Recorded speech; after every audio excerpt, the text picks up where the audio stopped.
kú déédéé wòyí o, ìròyìn lérèfé ni mo mú wá sí etí ìgbọ́-yín.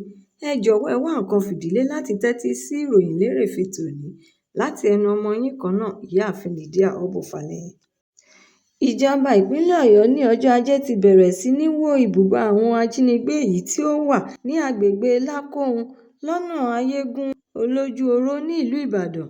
Ibi ibùba àwọn ajínigbé yìí di mímọ̀ nígbà tí wọ́n jí ìyáàfin Ọláìdé Adégòkè John Paul, àbúrò mínísítà fún iléeṣẹ́ agbára Olóyè Adébáyọ̀ Adélabú, obìnrin àti àwọn ọmọ rẹ̀ ìbejì ọkùnrin tí wọn kò tíì ju ọmọ ọdún 12 lọ, níbi tí àwọn ajínigbé kó wọn pamọ́ sí, èyí tí wọ́n ti gba òmìnira ní òpin ọ̀sẹ̀ yìí. Ẹ̀kúnrẹ́rẹ́ ìròyìn eléyìí náà farahàn nínú ìwé ìròyìn Punch.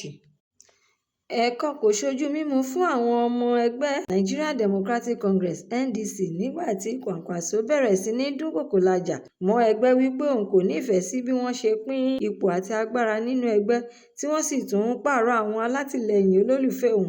Ó wá jẹ́ kí ó di mímọ̀ fún ẹgbẹ́ NDC wípé òun yóò fi ẹgbẹ́ náà sílẹ̀ tí wọn kò bá tètè tún pín ipò àti agbára ṣe. Ẹ̀kúnrẹ́rẹ́ ìròyìn eléyìí náà wà nínú ìwé ìròyìn The Nation.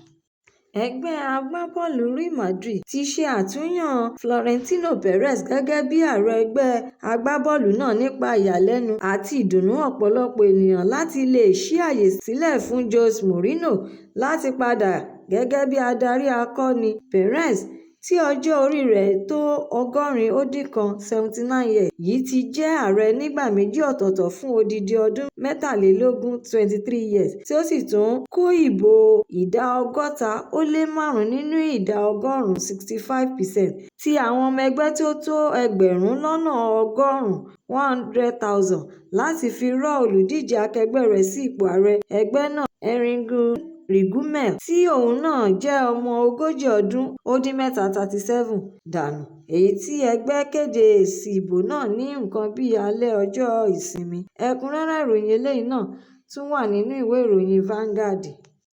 Ọ̀nàrẹ́bù Kọ́láwọlé Ismaila, tí ó jẹ́ ọ̀kan lára òpómúléró alátìlẹyìn fún Omiṣore, ti kọ̀wé fi ẹgbẹ́ òṣèlú All Progressives Congress (APC) sílẹ̀, tí ó sì tún jẹ́ kí ó di mímọ̀ fún gbogbo ènìyàn wípé ìdí tí òun fi kúrò nínú ẹgbẹ́ òṣèlú APC jẹ́ èròǹgbà ara òun nìkan: àlàáfíà, ìfọ̀kànbalẹ̀ àti ìbọ̀wọ̀ fúnra ẹni.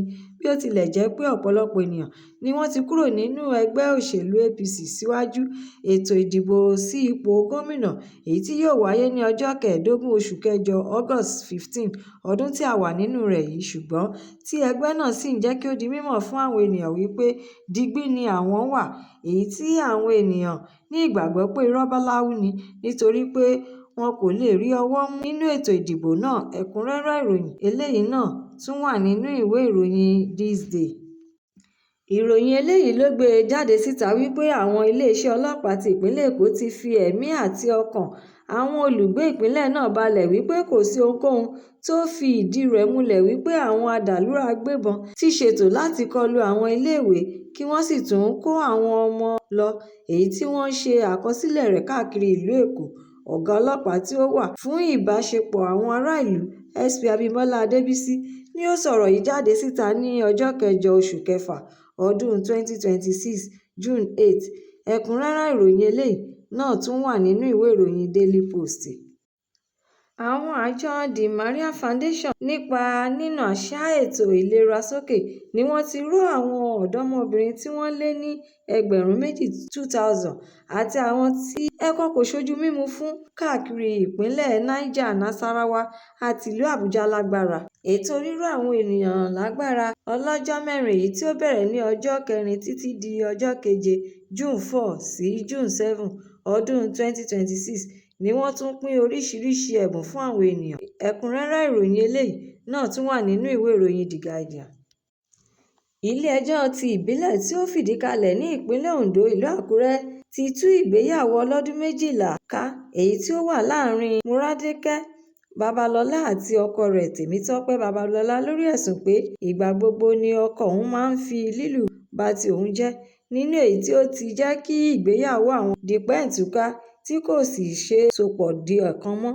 Múradékẹ́ wá tún fi kún ọ̀rọ̀ rẹ̀ pé odidi ọdún kan gbáko ni àwọn fi jìjọ wo ìwà ara àwọn kí ó tó di pé àwọn ṣe ìgbéyàwó ní oṣù kejìlá ọdún 2013 lábẹ́ ilé-ẹjọ́ ti ìbílẹ̀. Ẹ̀kúnrẹ́rẹ́ ìròyìn eléyìí náà tún wà nínú ìwé ìròyìn Daily Trust. Ìròyìn eléyìí náà ló sọ pé olùdíje fún ipò gómìnà lábẹ́ ẹgbẹ́ òṣèlú All Progressives Congress (APC) ní ìpínlẹ̀ Ògùn tí ó sì tún jẹ́ ọmọbìnrin ààrẹ àná tẹ́lẹ̀ rí Olúṣẹ́gun Ọbásanjọ́, Ọ̀jọ̀gbọ́n Ìyábọ̀ Ọbásanjọ́, ti fi ẹgbẹ́ òṣèlú APC sílẹ̀ tí ó sì tún fi ẹ̀sùn kàn wọ́n wípé wọn kò mọ bí a ṣe ń pọ́n ènìyàn lé tí wọn kò sì tún ní ẹ̀mí ìbọ̀wọ̀ fún ẹnikẹ́ni láti ọ̀dọ̀ àwọn adarí ẹgbẹ́. Ó sọ ọ̀rọ̀ yìí di mímọ̀ nínú ìwé tí ó kọ sí alága ẹgbẹ́ ní ìpínlẹ̀ náà, Olóyè Yẹmí Sànúsì ní ọjọ́ 21 oṣù karùn-ún May 31, ọdún 2026 àti iléeṣẹ́ Nigeria Tribune Online ní ọjọ́ Ajé. Ẹ̀kúnrẹ́rẹ́ ìròyìn eléyìí náà wà nínú ìwé ìròyìn Nigeria Tribune Online. Mọ̀ọ́ká ọmọ ilẹ̀ Nàìjíríà tí ó jẹ́ olùdá ètò kan sílẹ̀ lórí TikTok, Habib Hamzat, tí gbogbo ènìyàn tún mọ̀ sí Pella, ti gbóòórùn ara rẹ̀ lábẹ́ iná nígbà tí ó ka ọmọ bàbá rẹ̀ tí kìí ṣe ọmọ ìyá rẹ̀ ló bí sí ọmọ ẹbí nígbà tí wọ́n lọ sí Ìkòròdú fún ètò gbangba níbi tí ó ti yà kí bàbá rẹ̀ pẹ̀lú ìyàwó àfẹ́sọ́nà rẹ̀ Jafis láti fi ṣe ara ètò ìgbéyàwó tí wọ́n múra rẹ̀ lọ́wọ́.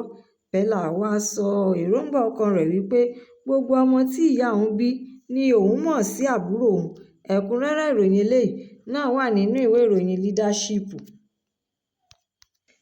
Olùdíje fún ipò ààrẹ lábẹ́ ẹgbẹ́ òṣèlú Nigeria Democratic Party (NDC) Peter Obi ti gbé jáde lórí ẹ̀rọ alátagbà X rẹ̀ ní ọjọ́ Ajé tí ó sì tún bu ẹnu àtẹ́ lu ìgbésẹ̀ ètò tí wọ́n ń lò fún ṣíṣe lòdì sí àwọn ènìyàn àti fífi ìwà ọ̀daràn wé ìwà búburú, ẹ̀yà, ìdájọ́ àti bẹ́ẹ̀ bẹ́ẹ̀ lọ èyí tí yóò yọrí sí májèlé fún ìṣọ̀kan ilẹ̀ Nàìjíríà.